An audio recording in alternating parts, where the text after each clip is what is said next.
네, 여러분 반갑습니다. 오늘도 오늘 은혜로 함께 예배드리면서 오늘 하루를 주님 앞에 시작하는 여러분을 주님의 이름으로 축복합니다. 우리와 함께 하시는 하나님을 한 마음으로 바라보십시다.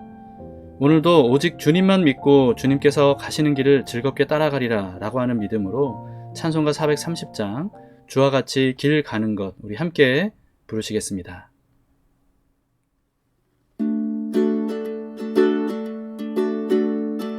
주와 같이 길 가는 것 즐거운 일 아닌가. 우리 주님 걸어가신 발자취를 밟겠네. 한 걸음 한 걸음 주 예수와 함께 날마다 날마다 우리 걸어가리. 어린아이 같은 우리 미련하고 약하나 주의 손에 이끌리어 생명길로 가겠네. 한 걸음 한 걸음 주 예수와 함께 날마다 날마다 우리 걸어가리. 꽃이 피는 들판이나 험한 골짜기라도 주가 인도하는 대로 주와 같이 가겠네.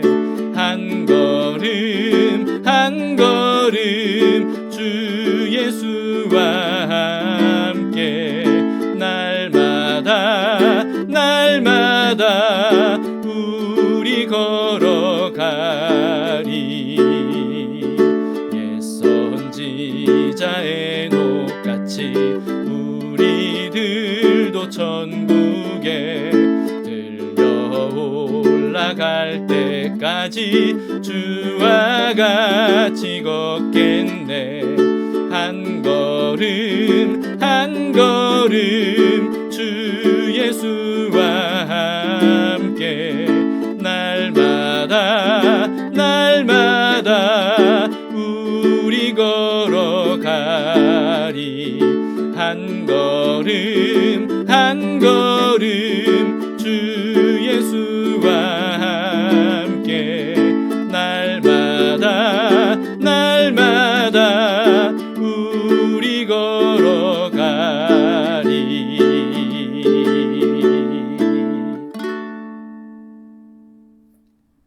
오늘 말씀은 출애굽기 12장 37절에서 51절 말씀입니다. 드디어 이스라엘이 출애굽하는 장면이고요.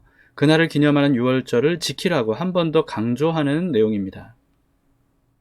이스라엘 자손이 라암셋을 떠나서 숫곳에 이르니 유아 외에 보행하는 장정이 60만 가량이요 수많은 잡족과 양과 소와 심이 많은 가축이 그들과 함께하였으며 그들이 애굽으로부터 가지고 나온 발교되지 못한 반죽으로 무교병을 구웠으니 이는 그들이 애굽에서 쫓겨남으로 지체할 수 없었으며 아무 양식도 준비하지 못하였음이었더라. 이스라엘 자손이 애굽에 거주한 지 430년이라 430년이 끝나는 그날에 여호와의 군대가 다 애굽 땅에서 나왔은즉 이 밤은 그들을 애굽 땅에서 인도하여 내심으로 말미암아 여호와 앞에 지킬 것이니 이는 여호와의 밤이라.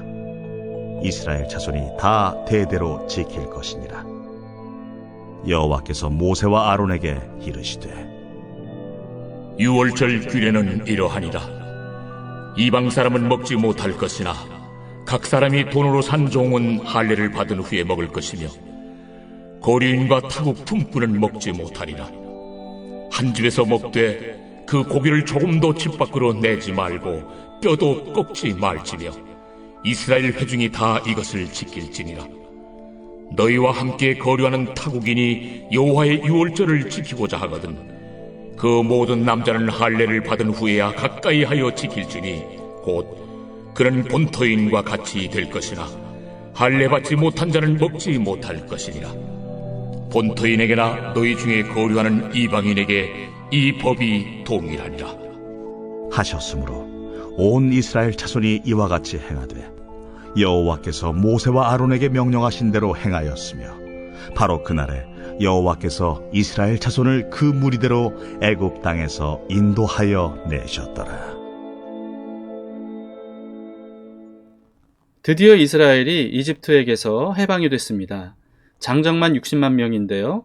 민수기 1장 46, 47절에는 레위 지파를 제외한 20세 이상의 장정만 해도 60만 3,550명이었다고 구체적으로 기록이 되어 있습니다.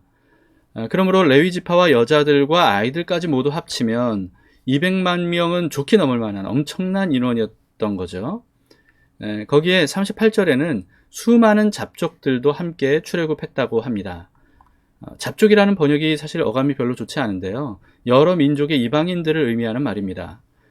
출애굽한 사람들이 이스라엘 민족뿐만 아니라 이방인들도 섞여 있었다는 사실은 아주 중요한 의미를 갖는데요. 누구든지 여호와 하나님을 믿고 그 말씀을 따라 인도하심을 받으면 그러면 구원받을 수 있음을 의미합니다. 그렇기 때문에 하나님은 애초에 이스라엘만의 구원을 위해서가 아니라 모든 민족의 구원을 위해서 이스라엘을 선택하셨음을 여기서도 알 수 있는 거죠. 출애굽한 이방인들 중에 여러분 이집트인들도 있었을까요? 이집트인들도 있었을 가능성이 있다고 봅니다. 이집트에 10가지 재앙을 내리셨던 것은 이집트인들에게도 여호와 하나님만이 참 신이심을 알게 하심으로써 그들도 회개하고 하나님께로 돌아오게 하는 것이 하나님께서 정말 원하셨던 것이기 때문에 그렇습니다. 이처럼 구원의 은혜는 모든 나라와 모든 민족에게 공평하게 베풀어 주시는 은혜입니다. 그것을 각 개인이 믿음으로 받아들이느냐 거부하느냐 여기에 달려 있는 거죠. 그런데 오늘 본문에서는 출애굽한 그날을 기념하는 유월절을 대대로 지키라고 한 번 더 강조하는데 특히 이스라엘과 함께 출애굽한 이방인들에 대한 규례를 알려주고 있습니다. 원칙적으로 이방인은 유월절 음식을 함께 먹을 수 없어요. 그런데 할례를 받으면 유월절에 참여할 수 있다라고 합니다. 48절을 보시겠습니다. 너희와 함께 거류하는 타국인이 여호와의 유월절을 지키고자 하거든 그 모든 남자는 할례를 받은 후에야 가까이 하여 지킬지니 곧 그는 본토인과 같이 될 것이나 할례 받지 못한 자는 먹지 못할 것이니라. 그런데요, 할례를 받아야만 유월절에 참여할 수 있다라고 하는 이런 규례는 이방인들에게만 해당되는 건 아니었습니다. 이스라엘 민족 중에 할례를 받지 않은 사람이 없었기 때문에 굳이 언급하지 않은 것뿐이죠. 그래서 49절에 이렇게 덧붙여져 있어요. 본토인에게나 너희 중에 거류하는 이방인에게 이 법이 동일하니라 이렇게 말씀하고 있죠. 결국 뭐냐 하면요, 이스라엘 민족이냐 이방인이냐 이런 걸로 구별되는 게 아니라 할례를 받았느냐 받지 않았느냐 이걸로 구별이 된다는 거예요. 이스라엘 민족이라도 할례를 받지 않으면 이스라엘에서 끊어질 것이라고 하셨거든요. 근데 이방인이라도 할례를 받으면 이스라엘에 속하게 된다고 하신 겁니다. 그렇기 때문에 혈통으로의 구원이 아니라 오직 믿음으로의 구원이라고 하는 것은 이 신약 시대부터 시작된 원리가 아니고 구약 시대 처음부터 동일하게 적용되고 있었다는 것을 우리는 알 수가 있습니다. 할례는 하나님의 언약을 믿음으로 받아들이는 사람에게 행하는 외적인 증표였어요. 그렇기 때문에 육적 할례가 중요한 것이 아니고 영적 할례, 다시 말해서 믿음이 중요합니다. 그래서 신약뿐만 아니라 구약에서도요, 육적 할례보다 중요한 것은 마음의 할례라는 사실을 여러 번 알려주셨어요. 신명기에서도 말씀하고 있는데요, 10장 16절에 그러므로 너희는 마음의 할례를 행하고 다시는 목을 곧게 하지 말라 이렇게 말씀하셨습니다. 그리고 예레미야서 4장 4절에서도요, 유다인과 예루살렘 주민들아 너희는 스스로 할례를 행하여 너희 마음의 가죽을 베고 나 여호와께 속하라. 그리하지 아니하면 너희 악행으로 말미암아 나의 분노가 불같이 일어나 사르리니 그것을 끌 자가 없으리라.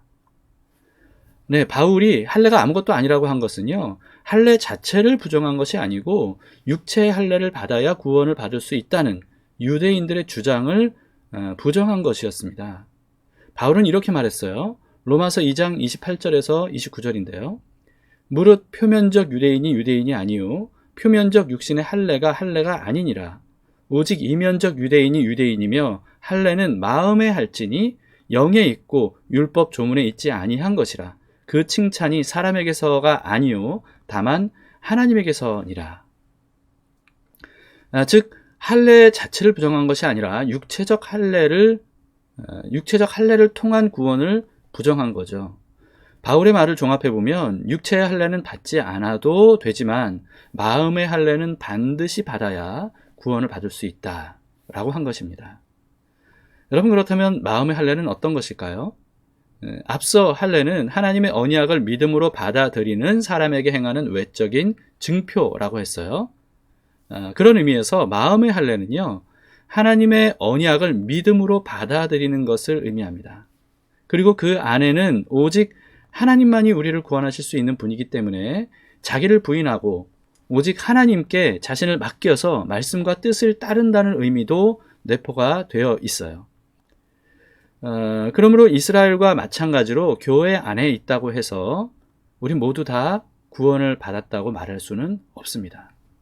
마음의 할례를 반드시 받아야만 구원을 받을 수 있는 거예요. 하나님의 약속의 말씀을 전적으로 믿고 하나님께 내 삶을 맡기고 하나님의 뜻대로 살아가는 것, 그것이 바로 마음의 할례입니다. 그렇지 않고서는 구원을 받을 수가 없다는 거죠. 구원은 전적으로 하나님께서만 주실 수 있는 은혜이기 때문에 그렇습니다. 그런데 그러려면 가장 먼저 해야 되는 것이 자기를 부인하는 거예요. 자기를 부인한다는 것은 자기 힘으로는 자신을 구원할 수 없음을 인정하고 자신의 생각과 방식을 버리는 것을, 내려놓는 것을 의미합니다. 그것은 반드시 구체적인 행동으로 나타나야 돼요. 성경에서는 그것을 자주 떠남이라고 하는 것으로 표현했습니다. 오늘 본문에서도 구원을 상징하는 출애굽 장면을 보여주고 있는데요. 이집트를 떠나는 것이 곧 구원이라는 사실을 우리에게 알려주고 있는 장면입니다. 여호와 하나님을 믿는다고 하면서 이집트를 떠나지 않으면 여러분 구원받은 것이 아니겠죠. 그런데 이스라엘이 이집트를 떠나는 것이 사실 생각처럼 그렇게 쉽게 선뜻 할 수 있는 그런 일은 아니었을 겁니다. 이스라엘은 자그마치 430년간이나 이집트에 정착해서 살고 있었거든요. 비록 이집트의 노예로 살고 있었다 할지라도 대대로 거기서 태어나고 자라고 거기서 생활하면서 살아왔던 몸에 깊이 밴 환경, 그 환경을 떠나서 낯선 광야로 향한다는 것은요, 큰 결심이 필요한 일이었을 거예요. 더구나 광야는 사람이 살 수 없는 척박한 곳이라는 것을 이스라엘 백성들이 왜 몰랐겠습니까? 알고 있었기 때문에 이집트 땅을 떠난다는 것은 정말 어려운 일이었을 거예요. 그래서 하나님께서 10가지 재앙들을 통해서 하나님이 어떤 분이신지를 차근차근 보여주시고 알려주셨던 겁니다. 오직 그 하나님만 믿고 때가 되면 익숙했던 삶의 터전이었던 이집트를 떠나서 미지의 세계인 광야로 기꺼이 나아갈 수 있도록 하시기 위함이었다는 거죠. 예수님을 믿는다고 하면서도 여전히 이집트를 떠나지 않고 과거에 혹시 머물러 있는 것은 아닙니까? 청산해야 할 것들이 있는데도 청산하지 않고 여전히 세상에 속한 사람처럼 그렇게 살고 있는 모습은 혹시 없습니까? 하나님은 아브라함을 부르셔서 대대로 살아왔던 아버지 집을 떠나서 하나님께서 지시할 땅으로 가라고 하셨습니다. 이전의 삶을 완전히 부인하고 오직 하나님의 인도하심에 자신을 전적으로 맡겨 행동하라, 떠나라 라고 하는 말씀이죠. 아브라함은 오직 하나님을 믿는 마음으로 말씀대로 떠났습니다. 구원을 상징하는 출애굽도요, 하나님의 인도하심을 받아서 이집트 땅을 떠나는 것을 의미합니다. 초대교회 성도들은 어땠습니까? 오랜 신앙과 삶의 기반이었던 유대인들의 율법주의적 유대교, 그것을 떠났던 겁니다. 그러려면 사실 모든 것을 다 이를 각오를 해야만 했었어요. 박해받을 일들을 각오를 해야만 했었던 거죠. 그런데 그 모든 것들을 감수하고서도 떠났기 때문에, 그렇기 때문에 이들이 오직 예수 그리스도로 인해 구원을 받을 수 있었던 겁니다. 종교개혁자들도 삶 그 자체로 여기면서 살아왔던 그 삶의 기반이었던 중세교회의 오류를 깨닫게 되면서 과감하게 거기를 떠났던 거죠. 그래서 위험한 광야의 길을 걸어갔던 사람들이 바로 종교 개혁자들이었습니다.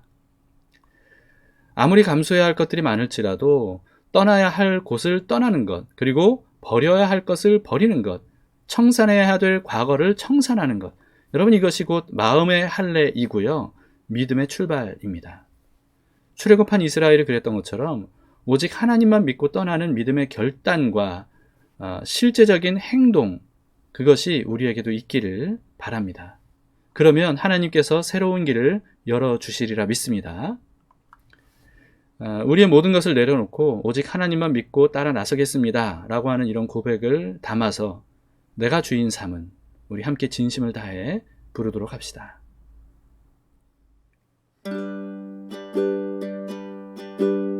내가 주인 삼은 모든 건 내려놓고 내 주 되신 주 앞에 나가 내가 사랑했던 모든 건 내려놓고 주님만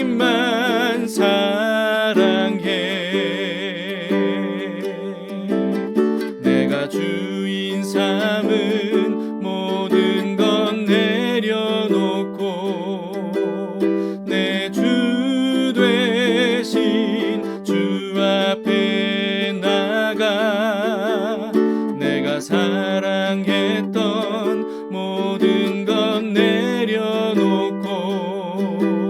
주님만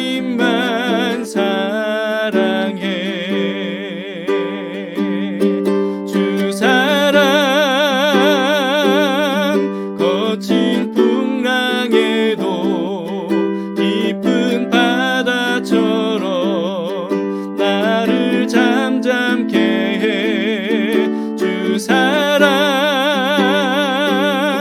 내 영혼의 반석, 그 사랑 위에 서리.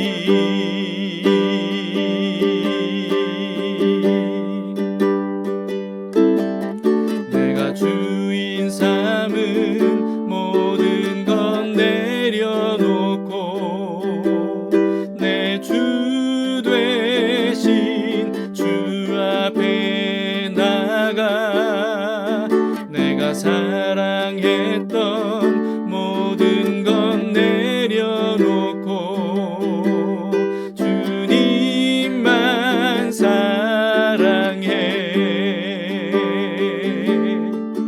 내가 주인 삼은 모든 건 내려놓고 내 주 되신 주 앞에 나가 내가 사랑했던 모든 건 내려놓고 주님만 사랑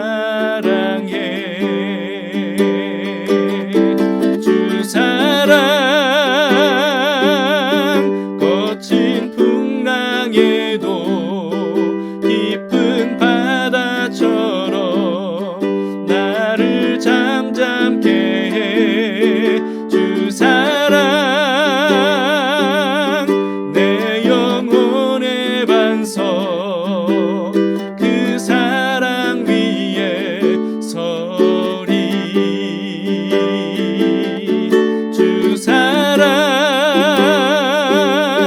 거친 풍랑에도 깊은 바다처럼 나를 잠잠케 해. 주 사랑 내 영혼의 반석, 그 사랑 위에 서리. 사랑 위에 서리.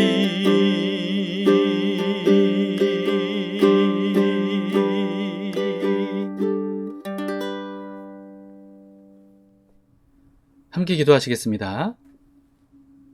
좋으신 하나님 아버지, 드디어 이스라엘 백성들을 하나님께서 구원해 주셔서 그들이 이집트를 떠날 수 있게 하시니 감사합니다. 주님 이처럼 이집트를 떠나는 것이야말로 주님께서 구원하시는 것인데 혹시 우리가 예수님을 믿는다고 하면서 청산하지 않고 떠나지 않는 그런 어리석음을 범하고 있다면 주님 우리를 깨우쳐 주시기를 원합니다. 세상에 속한 사람이 아니라 이제는 하나님께 속한 사람으로서 하나님의 나라를 향해 달려나아가는, 그래서 과거를 먼저 떠나고 우리 자신을 부인하고 옛사람을 십자가에 못 박는 우리들이 될 수 있도록 인도해 주시옵소서. 그것조차 우리는 우리 힘으로 할 수 없습니다. 주님이 인도해 주셔야만 할 수 있습니다. 모세를 보내셔서 이스라엘 백성들이 갈 길을 알려주시고 과감하게 떠날 수 있도록 인도하셨던 것처럼 하나님 우리도 그와 같이 기꺼이 과거를 청산하고 주님이 인도하시는 그 미지의 세계를 향해 그리스도인으로서 믿음의 사람으로서 광야를 향해 기꺼이 달려나아가는 우리 모두가 될 수 있도록 도와주시옵소서. 오늘 예배를 드리면서 우리가 버려야 될 것이 무엇인지를 알려주시길 원합니다. 떠나야 할 것이 무엇인지를 알려주시기를 원합니다.